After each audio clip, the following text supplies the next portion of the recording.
Pasukan Brigade Al-Qassam masih terus melakukan pertempuran sengit melawan pasukan pertahanan Israel atau IDF di Gaza.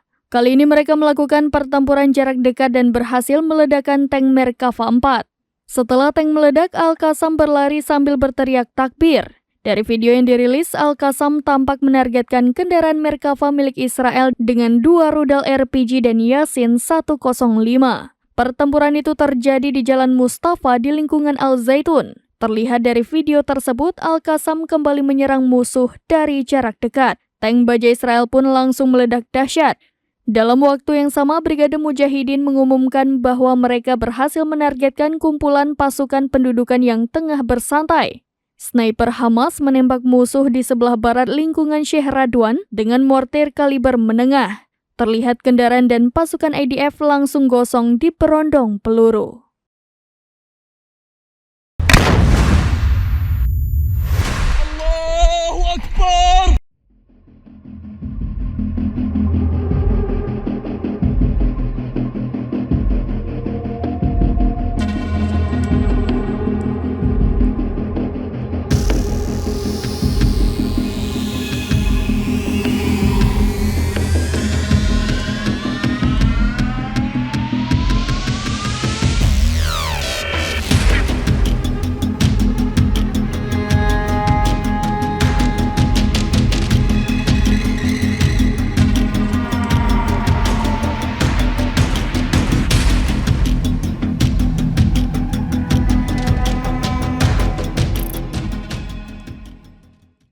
Download Tribun X sekarang, menghadirkan lokal menjadi Indonesia.